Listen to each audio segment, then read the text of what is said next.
Hi, everybody. Welcome Hi back. Do you want to to introduce? Casual Conversation with GNA. Today we have a conversation, an interview with DJ Moore. Thank you for joining us. Thank Thank you, you, everybody, guys. for joining. And the stream that was for DJ Moore. I'm trying to. I don't know how if I can remove it from here, but if we don't have anybody else come in, it's because we were going to do an interview with him. So sorry if you're trying to join. Um, okay, so DJ Moore, so we wanted to invite you over so we can talk a little bit about what you do. I know that you're an avid hiker, and then also you're into the M Cave and Kenny Beach mystery. So let's start. Do you want to introduce yourself? Um, Hi, I'm DJ, and I I really like to do anything outside. And so it all pretty much just, hiking, hunting, fishing, everything like that. And so, I just would rather be outside than at the house for the most part. Yeah, I love the outdoors. I don't think we're hikers per se, but I love the outdoors, especially like mountains is my thing. Uh, Eileen, I'm more of a beach she's gal. a beach person. Yeah, Yeah. but well, hiking, oh, go ahead. I was just gonna say, I kind of think when I think of hikers per se, I'm thinking of the people that put their camp in a backpack and the ones that do like the long distance Appalachian Trail, Wow. the Pacific Crest Trail. I When I think of a hiker, that's what I'm thinking. And Right. a lot of us do hiking, but I don't know. I don't know if it would be the same thing as like what the hiking community and what they do, because when Right. we do 7, 8 miles or something like that, and to them, that's like we cover that before we have a sandwich. Yeah. Mm-mm. I don't think we can do that. Yeah. Sounds tough. And I feel like you have to be experienced hmm with hiking because it's not for the faint of heart, especially people that haven't done it before. I think that it's very challenging, right? um, a lot of it depends on the terrain. Like here where I'm at, it is totally different than, okay, I have some friends back east, um, Alabama, Georgia, Virginia. And a couple years ago, I went back there, and you deal with heat and humidity. As to in the West, we have that dry heat, and so it's just different. But then once you go in from like where I am, I'm in the mountains, high desert, to where everything's pretty solid. About the only place I have sand or places where I sink when I walk is if I get into a wash or something like that. And I know when I was in Nevada, I would be walking along just fine on top of everything. And the next thing I know, I'd hit a spot that was soft and I would sink. Wow. And so I think a lot of the knowledge and things that go with hiking really are kind of area specific because we get used to where we're at all the time.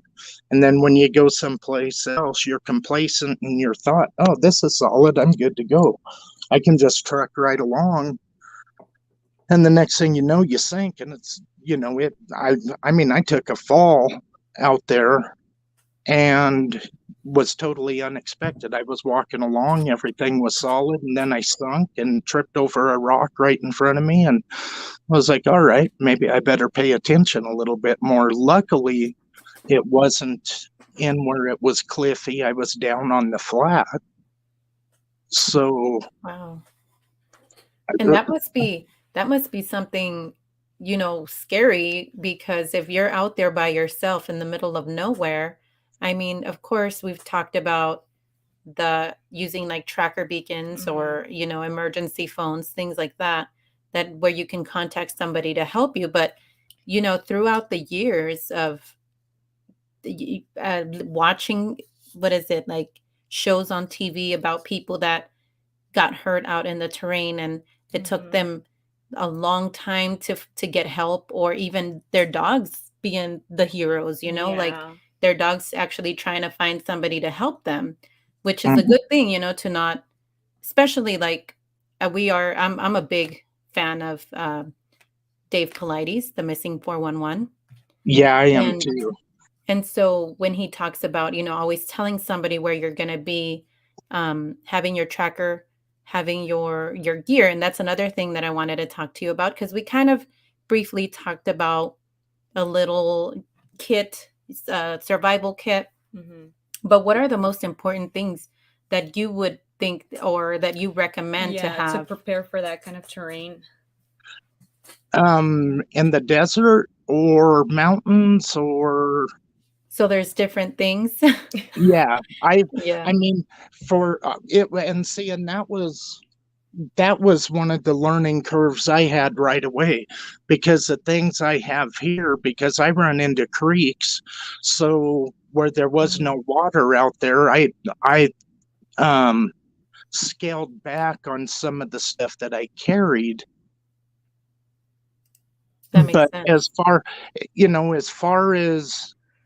as far as things that I would not compromise on, I took my tarp, and because I figured, okay, if the weather changes, I mean, I pulled in and then it started raining, it snowed.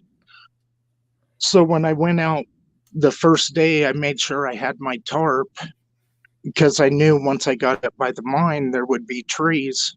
So at least I could set my tarp up. I could sit in out of the weather and whatever. And then um, a good knife. A good knife. I will not leave home. I mean, even here, I always take a a good fixed blade knife. Um, Really, I think it comes down to the person and the individual, because you can have, I mean, you could go to any outdoor store, and if they had a pre-made hiker backpack and it was supposed to have everything that you wanted in it or needed, okay, you're going off of somebody else's idea. And then how much of the stuff do you know how to use? Right. Yeah. And one of the things that I learned from you was, I was watching one of your videos when you were at the Nevada desert, and you were talking about your sleeping bag, how it's like a Fahrenheit thing, right? Like you said, it was, what was it, 40 for under 30? Is that what it was? Well, my sleeping bag is it's it's huge. It's a 7-in-1 sleeping bag. You can either use it to 40 above or 40 below, depending on the configuration. Or you can take the outer shell and then you can flip the inner sleeping bag over, and you can have a two-person sleeping bag. It's the Rustic Ridge 7-in-1. And so it all depends on where you lay at in it as to what at what temperature will it be most effective. Yeah. And that's And that's so interesting. Yeah. I didn't know that. So I learned that from you. yeah, it was I almost was just going to take the inner, because it's a sleeping bag that zips into a sleeping bag, and I almost undid it and just took the inner part, because I was thinking, okay, if I stuff that in my backpack, because my plan was to get up into the juniper trees, and then I was going to set my hammock up, put a tarp over my hammock, and then just use the inside of my sleeping bag.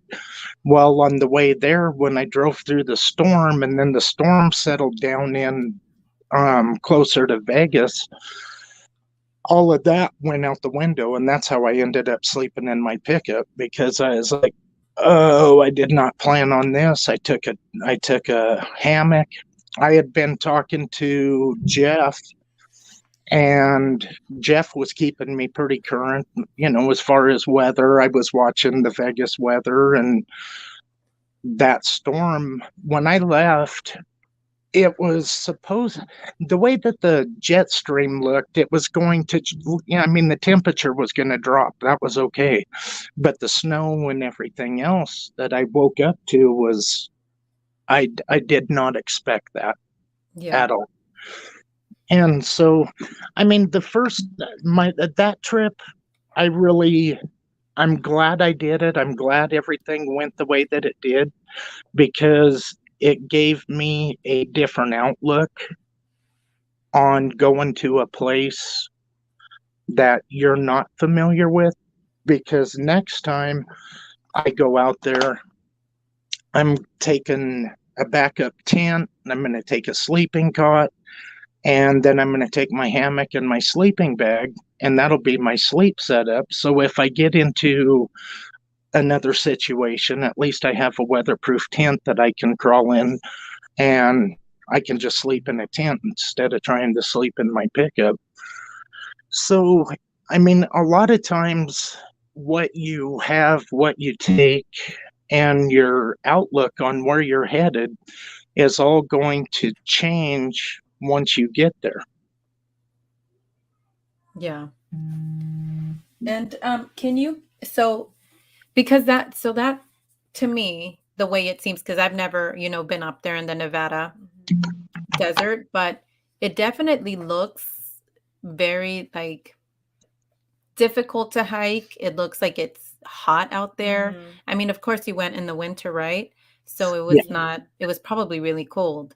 And so how would you kind of talk about that? How was that hike? How was it being up there?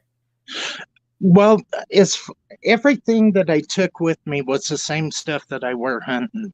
And so I had all windproof gear. It's really lightweight, windproof, so it holds your body heat in.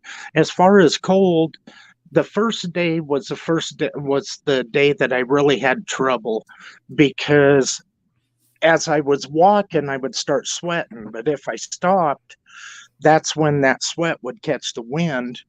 And because I would take my jacket off, and I had a t-shirt, a long sleeve shirt, and a button-up shirt on, because I always dress in layers. And then I had my jacket. Well, I started getting too hot between the backpack and the jacket. That's when my back started sweating. So when I would stop to take a break, I would have that wind hit the sweat, and then that sweat would feel like it was turning to ice. And so the second day, I went with a long sleeve shirt, a button up shirt, and a vest, and that was perfect. And so, it took me just enough, that would be like if you came up here or went into Northern California and got up into the higher elevation. It's going to take you a day to figure out what not to do. Right. And can you share with us the reason why you went to the Nevada desert? For the most part, I really wanted to see it. And just really, that's the biggest reason. As far as finding Kenny, if it happens, it happens. But Right. my biggest thing was, I've had interest in this for years.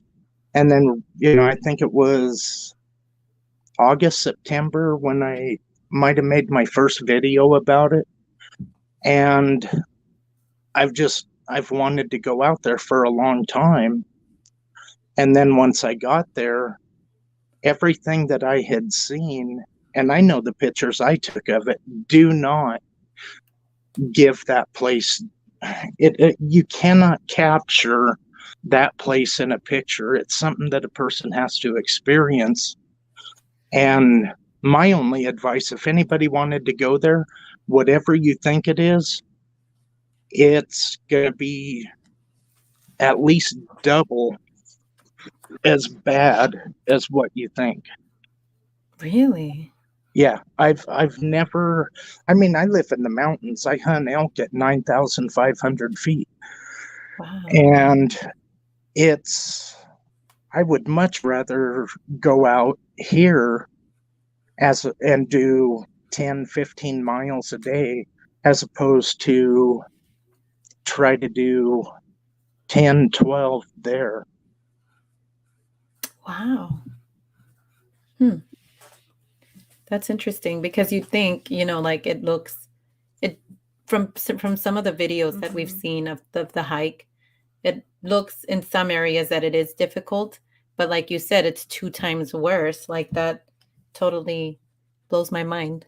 Yeah. Well, from where I parked my pickup at the corral just up to the mine, I think the corral is like 4,300 feet, and I think the corral is over 6,000 feet. And, or the mine is over 6,000 feet. The corral's right around 4, if I remember right. And I mean, it's easy to check. All somebody has to do is see if they can go on maps and get the elevation. But in that, you have I mean, it's uphill. And so Wow. you're shooting uphill. You have a over a 1,800 foot elevation gain. And then even when you're coming back down, you have to go through draws. So you'll drop down, but then you have to go back up. And then you'll go down, then you'll have to drop through another draw and climb back up. It's the only place that I know. I was talking to Jeff and I told him, I said, that's the only place I've ever been where you have to go uphill to go downhill. Wow. And in order to go downhill, you still have to go uphill. Yeah. I mean, honestly, I underestimated it. And I'm really glad for that trip, if nothing else, to know full well what I would be getting into next time I go out there. So do you plan to come back and go hiking there again? I do, but but there's no way I would go out there in the summer. Yeah, no, that's It's sounds crazy in the summer, yeah. especially with So how hot it gets. Yeah. Oh man. And do you really have to plan your time frame that you're there? These times seem to slip by fairly quickly. um the biggest part of planning it for me is catching it when it's warm enough during the day that you're not freezing, but at night you want to catch it where the temperatures are holding. Anyway, for me, I want to catch it when the temperatures are mid 40s at night, maybe mid 60s during the day. And that's kind of how come I went when I did, because when I was watching the weather, if I remember right, the temperatures were 67, 68, 69 degrees during the day, and then from like 44 to 47 during the night. And I thought, okay, that's perfect.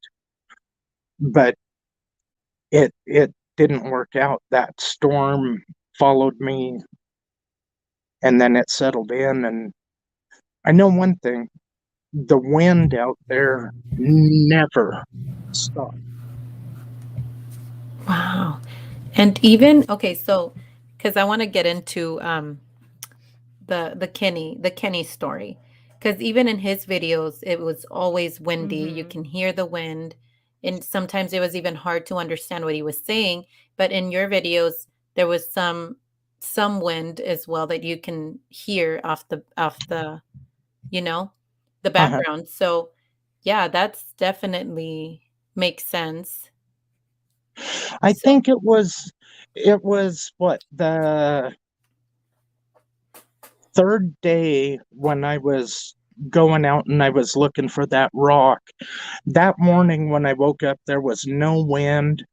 And I got up and I made my breakfast and everything, and then I think it was about 9:30, then the wind kicked up. But that was the one time that I actually had that maybe 2 hours where the wind wasn't blowing, and I was like, whoa, this is kind of cool. And then that breeze kicked in, and it's like, well, so much for that. But Yeah. yeah, I mean, every video, if you look at Jeff Claw, Scott Nuttall, um, Sean's Jay, videos. yeah, Sean, Jay Chuck. I can't remember if Robin's video had the wind, but he dropped down into that canyon, and so I'm not sure if he was more protected from the wind. But yeah, almost every video I've ever seen that has to do with that area, it's the same thing. Everybody's dealing with wind. Yeah. Yeah, that's okay. So can you tell us like a little summary of Kenny and who he was and what happened? What happened? I don't think anybody really knows. There's a lot of theories, but Right.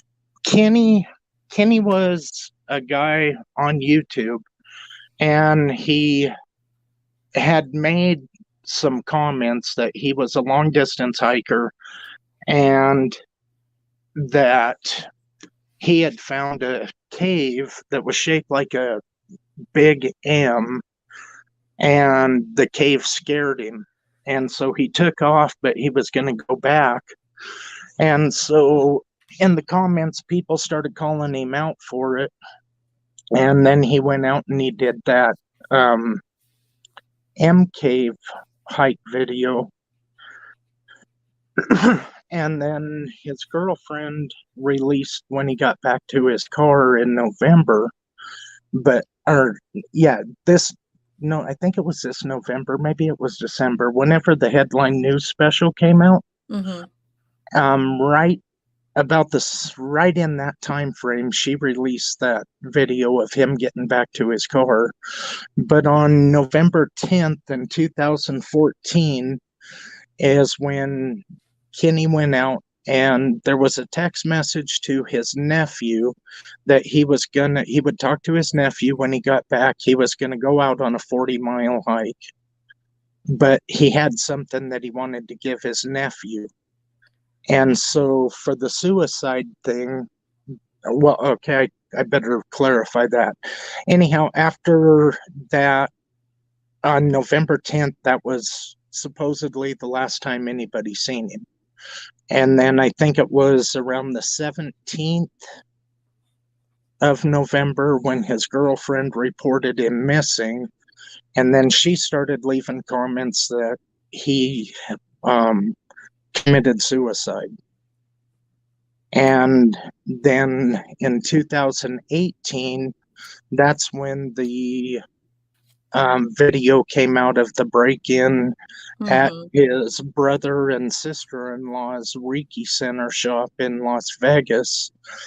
And Kenny's sister-in-law is, well, when I did that video, what was it, yesterday?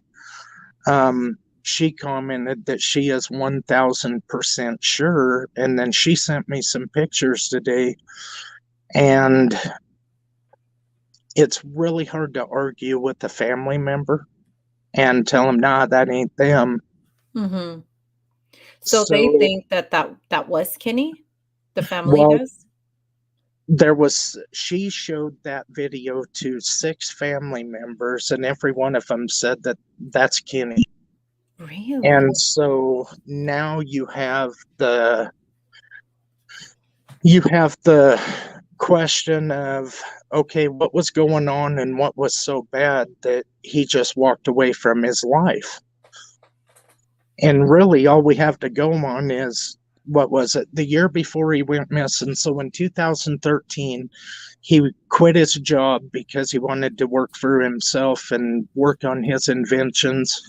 He was Mm-hmm. trying to get on Shark Tank, and so Oh, he yeah. was I mean, everybody's been there. You can, when you're working, it's easy to save money, but when you don't have the income coming, your money going out goes out really fast. Right.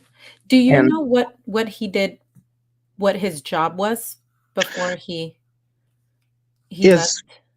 as far as anything that I've found about it, I think, and I'm like 90% sure he worked maintenance at Farmer Mhm. Brothers Coffee Okay. and in Vegas. But I'm, like I say, I'm 90% sure. I could be wrong about that. I know he worked for Farmer Brothers Coffee, and he left his job and cashed out his retirement, and that was how he was living so he could try to work on his inventions.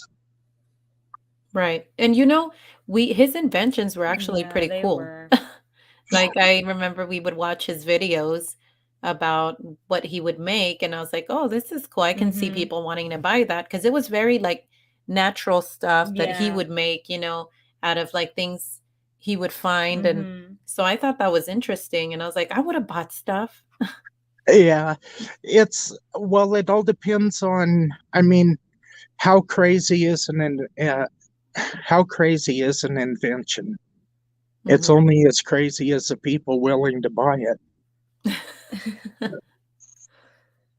So, I, Yeah. I mean, if that's just, and that's anything. You look, somebody created a frying pan, and you can bet somebody was standing there. Who's going to buy that? And now, how and everybody's got multiple of them. Exactly. So, it just depends on the market. I thought his toilet paper, that dispenser, that spring loaded, just pull the handle back, because then Mhm. you don't drop the roller part, have to chase it down. Just pull the handle, replace it, and you're good to go. Yeah. Yeah, he definitely and he had the personality for it too, Mm-hmm. like, he was all into it, and even when he talked about his hikes, he was very passionate about it and finding things to decorate, and I know, that he said he kinda wanted to do interior design, right? Before, as a future endeavor, if I'm not mistaken. He had made his own curtains, right? I Or think Yeah, so. yeah, he did.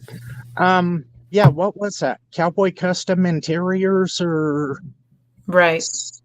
something like that? Yeah. But yeah, and it's just I feel like the whole thing, because I kind of wanted to get into the whole suicide part of it because you made a 3-part video or 4-part now, right? Uh-huh. And you talked about what you thought about that theory that he might have gone up there to commit suicide. I know that his girlfriend had posted something about him talking about that in the past. Yeah. Um, I don't know how I feel about that, but can you talk a little bit about it?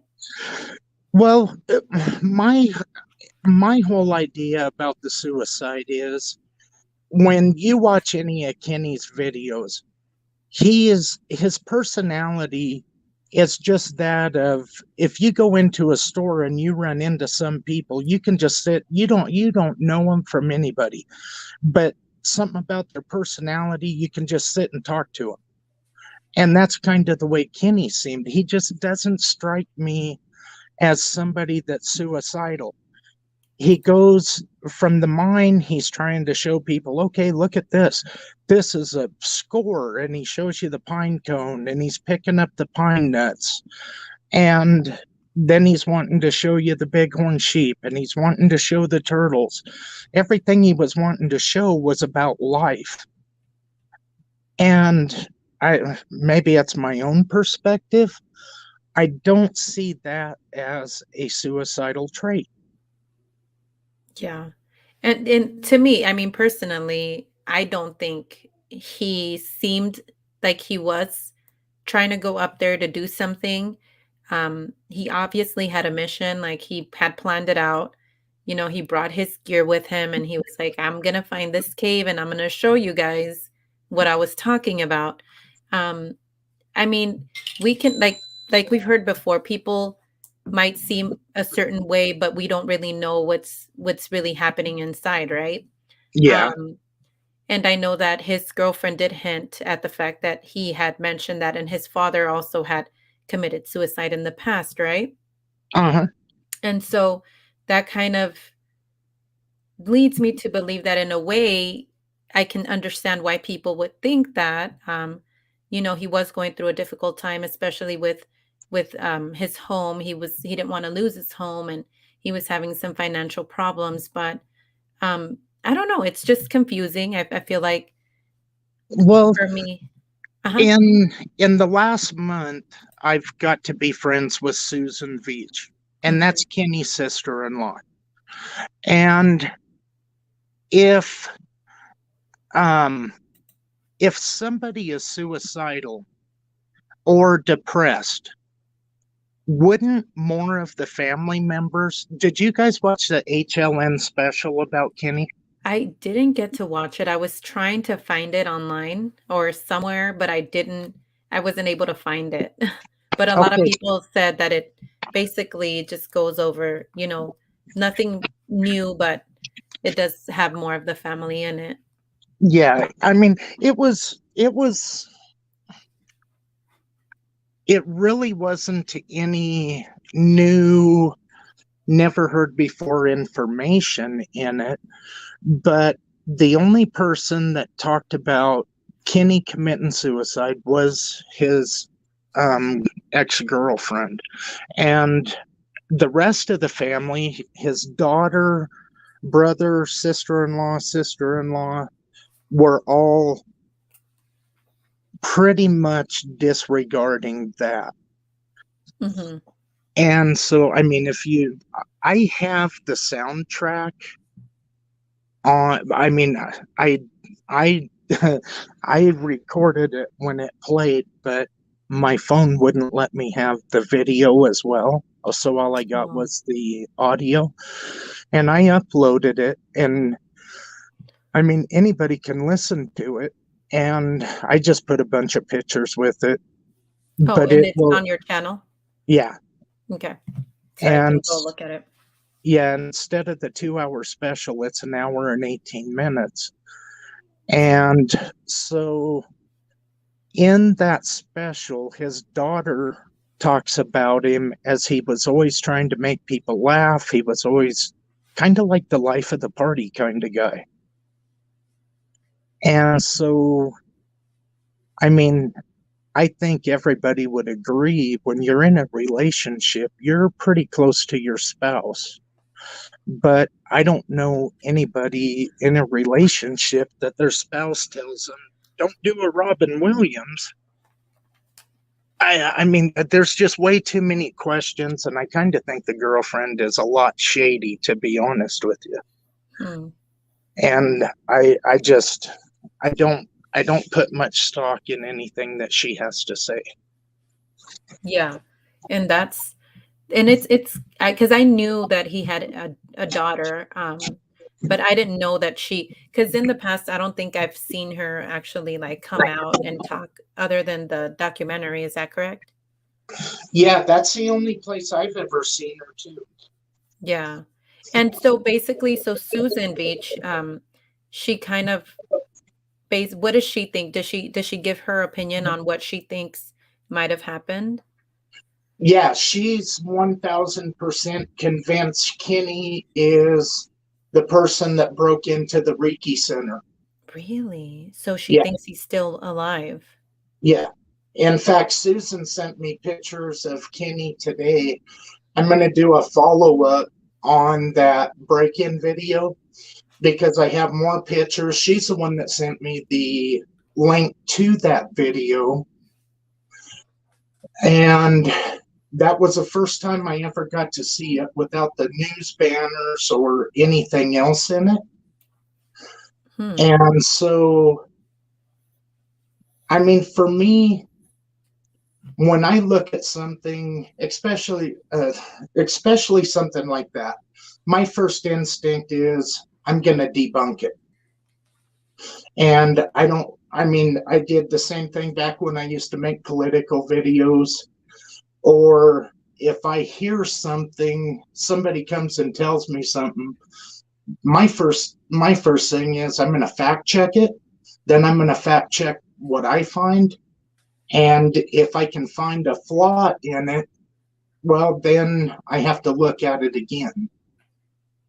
You know what I mean? Yeah. Because I mean, that's just, I try to stay as factual as I can. The only problem with this is we're dealing with a lot of information that is what, 7 years old. Um, it's a lot of he said, she said, and so really trying to sort out the facts is pretty tough. And so that's how come when Susan said that she was willing to talk to me, I really have a hard time. I mean, who am I to tell a family member, look, I don't believe what you're trying to tell me here. Right. Yeah, and that's something that I've heard other people, especially like other people in the community, the Kenny community, that have said that they do believe that he still might be around or that he might still be alive. Um, I mean, I don't know how I feel about that personally. Um, I feel like definitely my opinion or my thoughts on the situation. I think that he did go on that hike, and I don't think he found the cave, but I think that he probably did get hurt up there, and maybe like nobody was able to find him, and he just ended up perishing. Which either way, losing someone, especially having somebody pass and not knowing what's happening is difficult in it of itself, and especially if it's in that manner where you can't find them or you don't know. I feel like, of course, our heart goes out to the family because it's still hard. I mean, not knowing, I think it's probably one of the hardest things, right? Yeah, no, I agree with you on not knowing. The only trouble, and when I did he have an accident up there, and about the only way he'll be found is just honestly dumb luck. Somebody happens to take the right trail and find him. But the only problem I have with that is the cell phone left at the mine and the change. So does that seem to you like it fell out of his pocket? Well, Sat there and it he fell out? wore he wore cargo pants. It did. In almost every video we see of him, he wears cargo pants. The one thing we don't ever see is where did he carry his phone? And did he carry his phone with him? Because when he's doing I can't remember if he opens his backpack other than at his car. I don't know if I've ever seen his phone in a video. No, I don't recall either. And one of the things too that's kind of still that's crazy, I think, um and it makes it so mysterious is the fact that they haven't been able to find anything of his, right? Except for that phone and the coins. But you would think, if he did, like, let's say, if how some people believe he committed suicide, I think that maybe they would find his body. If, let's say, he got hurt out there, especially with people that have gone throughout these years, they haven't found a body yet either. That kind of, I feel like that's one of the reasons why it makes it so mysterious and so um, popular and so mind-boggling that it's been this long and still nothing has been found other than what was found initially. Well, if you look at this case in its entirety, you have the desert, you have Area 51, you have Nellis, Creech. So you have the alien factor just simply because of the location. Right. And then you have a mysterious M-shaped cave. Then you have a hiker that goes missing. I mean, and then everything that a person tries to look up, it leads to more questions. I mean, you can start out with who was Kenny? What happened to Kenny? What is Kenny's family's response? What did the search and rescue do? Okay, search and rescue really does not give any information. The family, other than Susan, Susan is the only family member that is actually willing to contribute, that seems like she really cares and just wants an answer. Um, what happened to Kenny? Well, a person thinks, okay, he went out there, he had an accident. Then the break-in footage shows up, and now you have a family member that says, no, that is him. 6 family members agreed to it.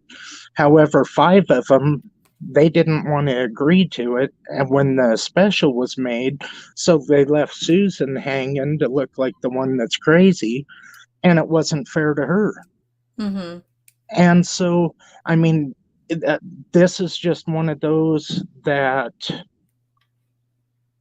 it's kind of an enigma wrapped in an enigma. Yes, exactly.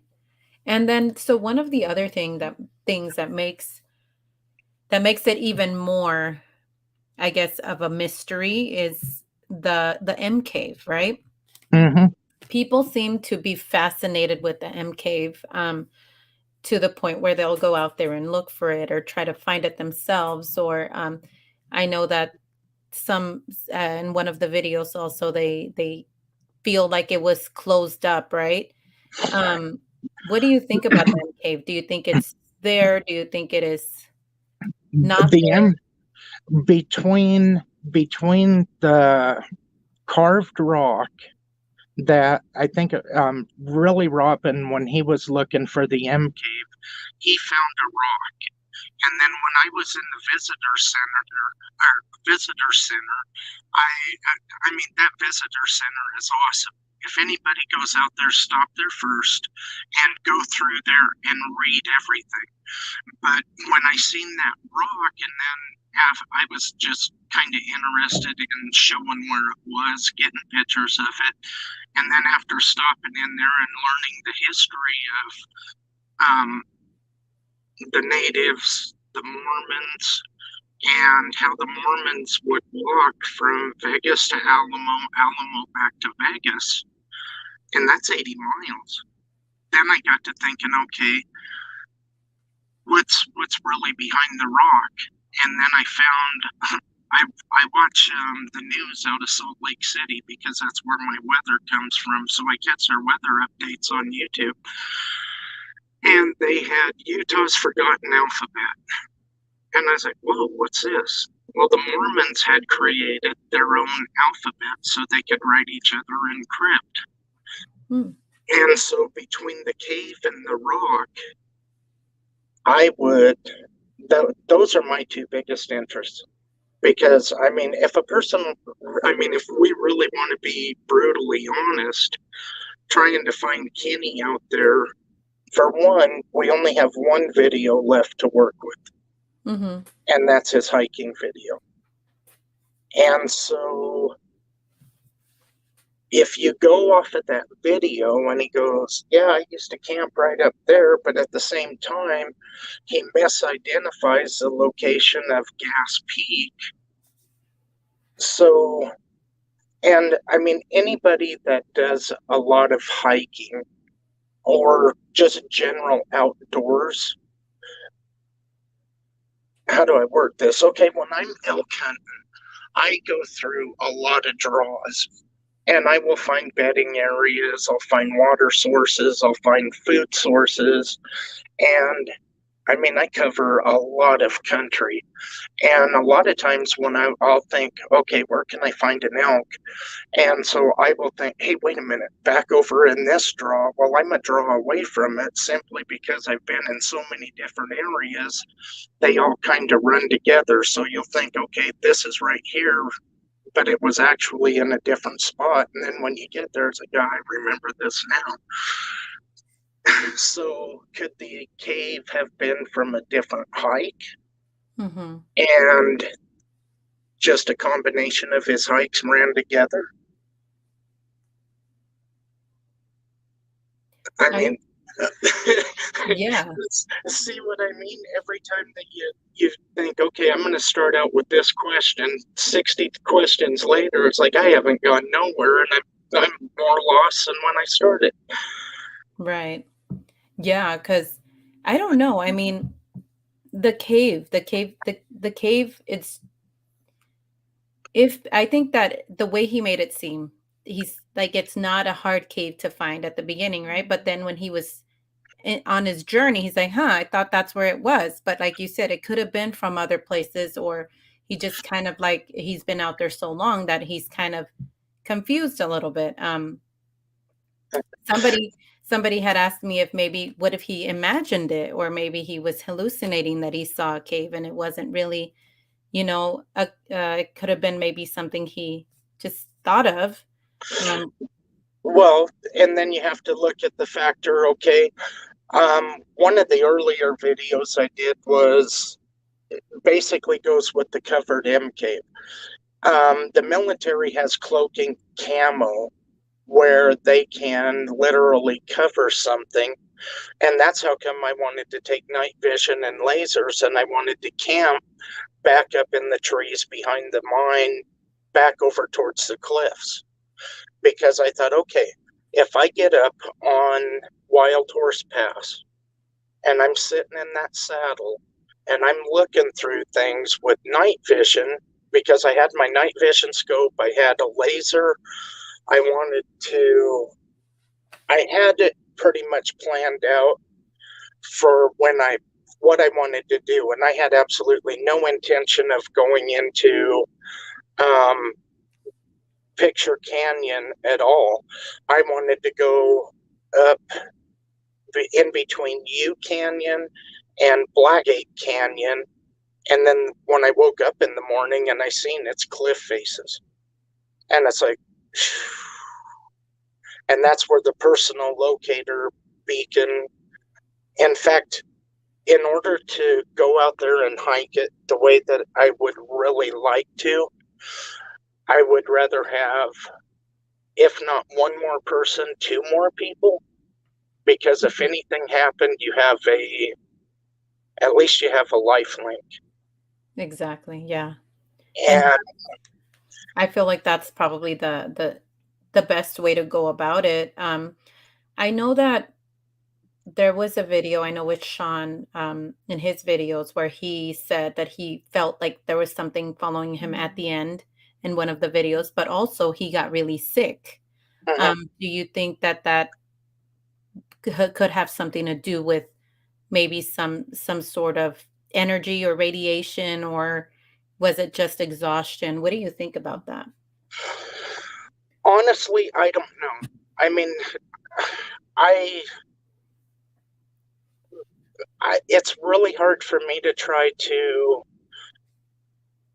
credit or discredit what somebody else feels, Mhm. simply because we all react to situations in different ways. When I was out there, all I felt was no different than when I go camping here. I was at ease, I was at peace, and other than being worn out at the end of the day and ready to fall asleep, um, I never experienced anything like that. Mhm. Now, the one thing, the first time, I think I was on the phone, and the only thing that really freaked me out was the first day when it sounded like maybe they were doing bombing, or I don't know if they shoot cannons or Oh, tanks or yeah. anything out there, Mhm. but I mean, I heard that, and then that was the only thing that really freaked me out. But Yeah, that's scary. I Yeah. didn't feel I didn't feel vibrations or anything like that. But then again, I'm probably outside 200 days a year. And so, and I mean, like my videos where I just go hiking in the canyons here, Mhm. between that and fishing and hunting, I probably have an easy 200 days a year where I'm just out there. So I think we become accustomed to our environment. Like if you're in the house all the time, you're around that buzz and the electricity, everything like that, and you're just used to it. And so when you get out, like if you go camping, then everything's too quiet and it takes you a couple of days to settle down and kind of ease into that natural environment. And so could that have been an answer for what Sean experienced? Yeah. I mean, I don't know, because I looked at the radiation factor, because the first thing I thought when I heard um Sean had gotten sick, Jeff had felt vibrations, Mhm. and Tammy did too. yeah, and Robin, um in that, I think Robin had, I think he said that he felt like something was following him too. Oh, And really? and so I was looking at Area 51 and the bombing range, and if you go back, that's where they tested the atomic bomb. And so I was thinking, okay, you have the wind out there. If you have some place, could the radiation have settled or something like that? And you go through a place where it's maybe just a higher concentration. Could that be making people sick? Mhm. And I then, once I started looking at it, then I found out that, I mean, radiation is all over the planet, just in different concentrations, kind of like uranium and things like that. It's all over, it's naturally occurring, but what are the concentrations? And so once I seen that, it's like, okay, I really am not sure where to go with this. And so I kind of gave up on it. And about the best answer that I can come up with is about the only way for somebody to explain what they feel would be for them to do it. And Right. then people, it's up to people. They can accept it or they don't have to. I mean, it isn't that person's job to convince anybody of Exactly. what they felt. Mhm. Or what they saw or what they heard. I mean, Right. yeah, and I totally agree with that because, there's a lot of people that will try to say that, oh, just because you share your story or you think a certain way about something or you've had an experience, you're automatically like not basically they're basically trying to tell you not to believe in what you believe, right? Like not to, and Yeah, I do see it time and time again. it's that people that can't, I mean, they don't want to believe in anything that is out of their comfort zone. So their first reaction is, let's discredit everything that we don't like. Exactly. And I feel like that's something that people need to understand because it's not, I feel like it's not something difficult to do. I mean, it's just that's how that's their experience. That's how they felt. That's what they saw. And we just got to be like, oh, okay, that's interesting, or that's depending on what it is, right? Yeah. So I Well, totally agree with you because I see that all the time, especially on YouTube, how everybody tries to discredit people over the stories that they have or, experiences that they want to share. the Um, keyboard warrior aspect. yes. Yeah, but if anybody in the chat has any questions, you can type them in and we'll ask DJ. Um, but yeah, I mean, I'm really excited. I'm I appreciate the fact that you actually went up there and tried to, show us around. Because, I mean, of course, I don't know if I would do it because it, like I said, it looks like a hard thing to do. Hiking in general, anywhere. I mean, my dad's a hunter too, and he tried to take us one time, I believe, and I was like, okay, Dad, this is not for me. I was like, no, I can't go up these mountains. It's crazy. That's when you rather be a gatherer? Yes. And he was like, and we would be walking and he'd be like, you're walking too loud. And I was like, what am I supposed to do? But, everything has like its ways of doing things, right? Like the hiking, the searching, even like search and rescue, right? People that go out there and try to help locate missing people. Um, I want to thank them too, man, because that takes skill, it takes heart, it takes a lot of energy to do. So I really appreciate the fact that we do have people that like to do this and go up there. Well, I think search and rescue is one of the most underappreciated groups that there is, because you have a group of people that are willing to go out and risk it all to try to help people that they may or may not know, never knew existed, but they get the call and they go out there to try to help them. Yeah. And I mean, yeah, I agree with you. I totally appreciate the work that they do. Yes. And like with the missing 411, how Dave Paulides, he talks about the search and rescue and the job that they do. And even when finding someone, whether it be alive or deceased, it's still kind of like you have to mentally prepare for what you can, you might find. So I'm very grateful for people that do that. Yep. So I think I have a question here for you. I have a question. Did your dog pick up any vibes out there? About the only thing that she really was interested in was the bottom of bushes.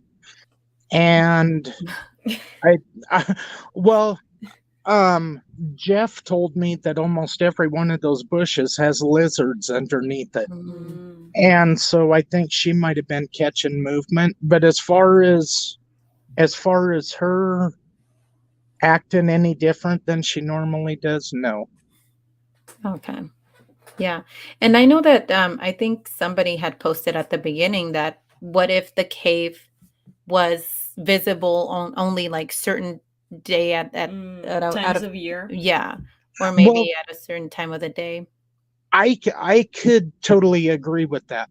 I could see that as a possibility simply because almost everywhere that I went, you could see holes in the cliffs, you could see caves. I mean, you could call it whatever you want to. Most of them are very shallow, but I bet you I seen 500 different M's. That's probably an exaggeration, but and then I would take 4 or 5 more steps and that M would turn into a square. Or I Really?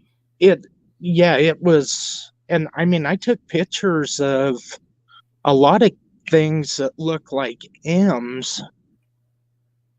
Yeah, It, because I've seen other hikers posting videos of caves that look like M's, a big M, and it's a pretty good sized cave. So I was thinking maybe they did find it, or maybe, it's still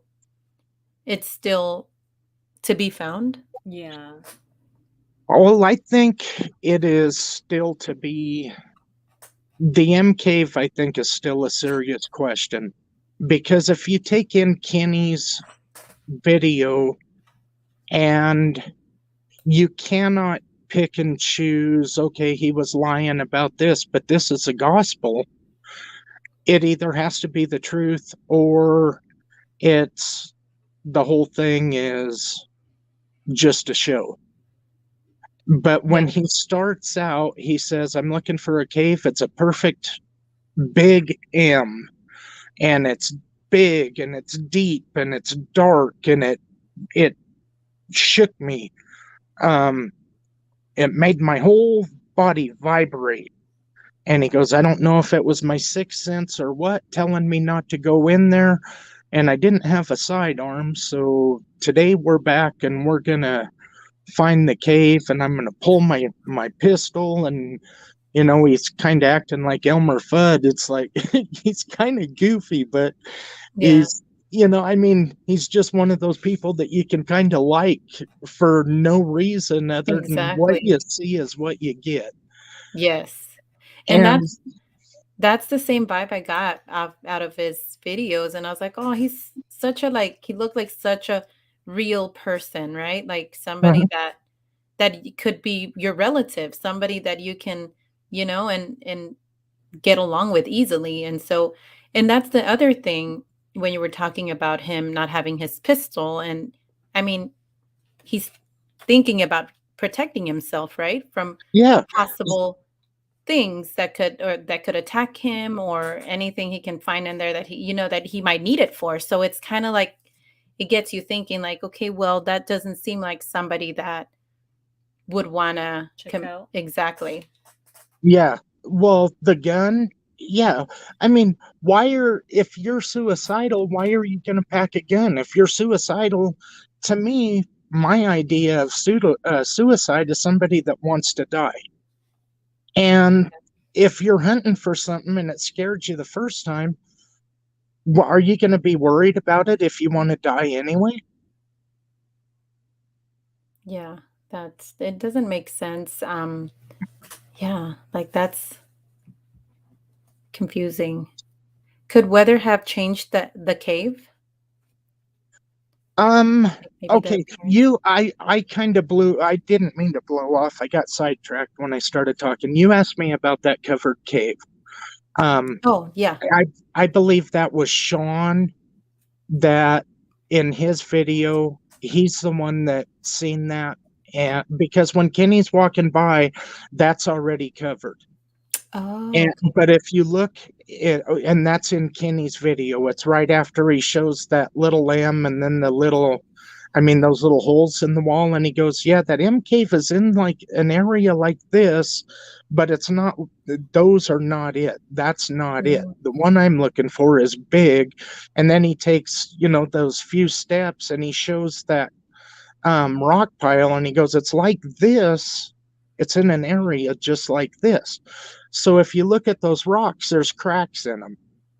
And my idea was instead of going out there and pulling all those rocks out and wiping out that formation, go out there with a laser and just shine a laser through those cracks. If that laser goes back any distance, you're going to see where it stops. And I mean, if I have, I've got two lasers and they shoot 10 miles before they just run out. And so I was thinking, all right, I'll take one of those I'll take both of my lasers. One of them I have a lens cover for, and it gives you, it's almost like what you see on the Ghost Hunters, where they have that laser grid, and if anything moves, then it connects all the dots. Well, I thought if I shot the single laser through there, if it went back 6 inches, why bother on trying to shoot a grid pattern? If it goes back there and all I see is that green line going through, grab the other one and see what kind of a pattern shows up. And I thought that would be the easiest way to debunk it without having to tear anything apart. Yeah.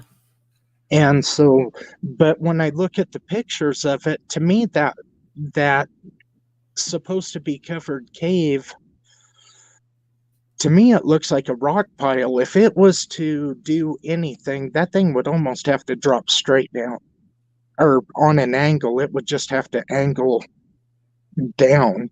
There's no way that I just don't see it cutting straight in. You know what I mean? Where you would walk Right. in level because it just doesn't have the top cover to support that.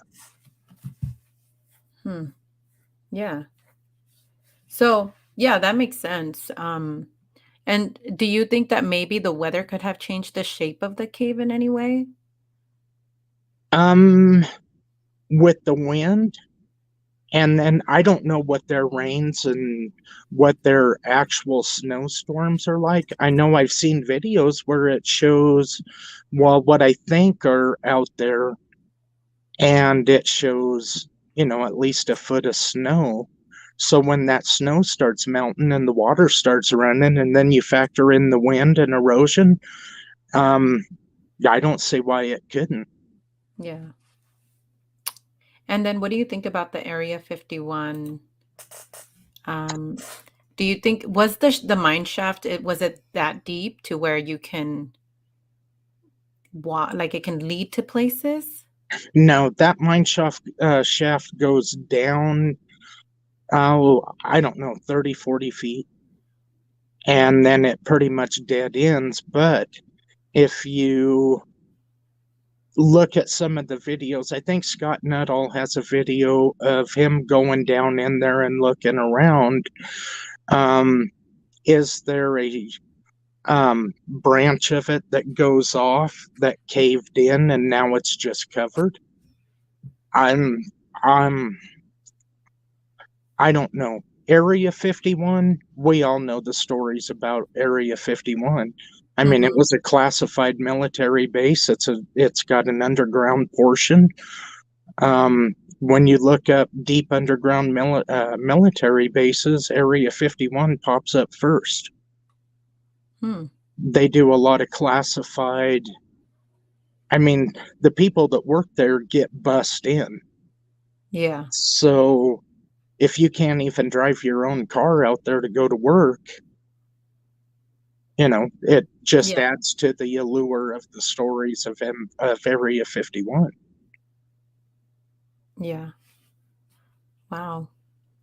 So we will never know. I mean, hopefully we will know someday what happened, and it's just and I feel like there still continues to be a lot of speculation and a lot of, you know, he could be here, he could be this person, or so I kind of feel like it's just people think what they think, and I don't know. I just feel bad. The whole situation is kind of, with his story, it's kind of sad. And then with the cave, I don't know.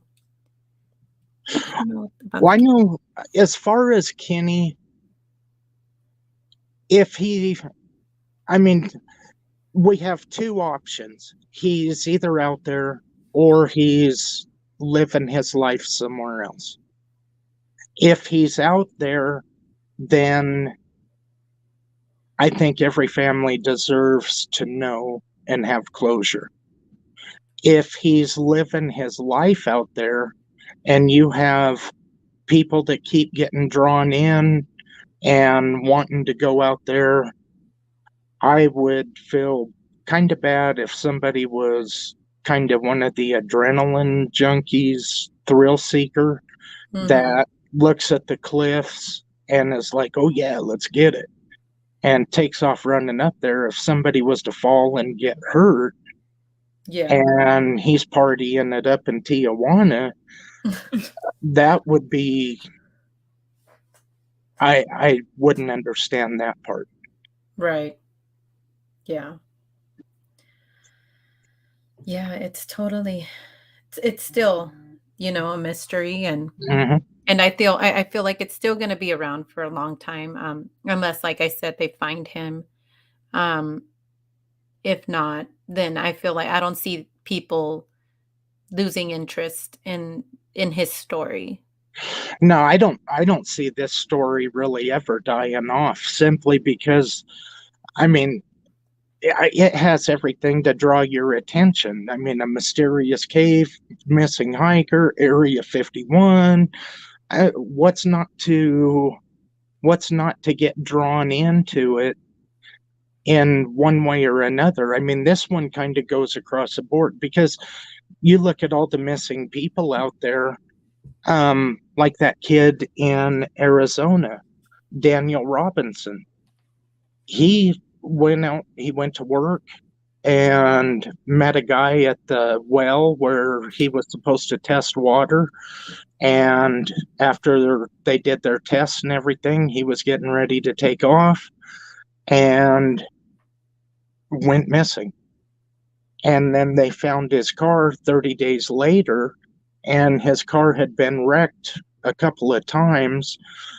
It had hit something, deployed the airbag, and then it had been tried, or whoever wrecked it tried to start it. I think it was 19 times after the airbag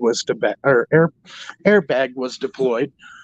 Finally got it going, and then they flipped it over in a ravine, and that's when the rancher found it. But inside of the Jeep was everything a person would need for survival. His survival pack was there, water was there, phone was there. He took off all his clothes and his shoes and just wandered off into the desert naked. What? So, I mean, but why isn't that case worth the same amount of attention? And the only thing I can think of, well, you got a missing person in the desert. You don't have the mysterious cave. You don't have Area 51. You don't have the alien abduction. And so it's just one of those that gets shuffled off into the missing person cases. And so, yeah, I can agree with you. I think until there is a definitive answer for Kenny, this is just, I mean, it'll go to the next generation that starts it. Wow. Well, yeah. And like I said, it's a sad story. I know his story especially. But I do want to say, because I know we're here in an hour. We've been at it for an hour, but I kind of just want to say I'm sorry to the family, and you know, I do hope that he is found and that the family gets closure, or if he is alive, that he kind of, like you said, does say something and kind of let them know in a way, or just so that they know what's going, or not feel. I mean, because it seems to me like if he was alive, or his family thinks he's alive, he hasn't contacted them at all. So I feel like that would definitely be kind of mean too, as a person, not to tell somebody, you're still alive. Just, Yeah. somewhere. But no, I agree with you. Yeah. But I appreciate everybody. Do you have anything else that you wanted to say, DJ? I think I rambled pretty good. No, you're very informative, and we really appreciate you coming in. And I wanted to talk about that. I wanted to talk to you about it because I know that you were recently up there, and I kind of wanted to get a feel of what it is to be up there and how rigorous it is, and the just everything. And so you gave us a good detail on everything. So we really appreciate it. Oh, no problem. Thanks for having me on. But I appreciate everybody that had questions, came in, said hi, everybody in the chat. You guys are all cool. And hopefully you guys come back next week. So, but yeah, thank you everybody for showing up. And thank you, DJ. Thank you guys. So we'll see you guys next week. Say bye. Bye, everyone. Bye.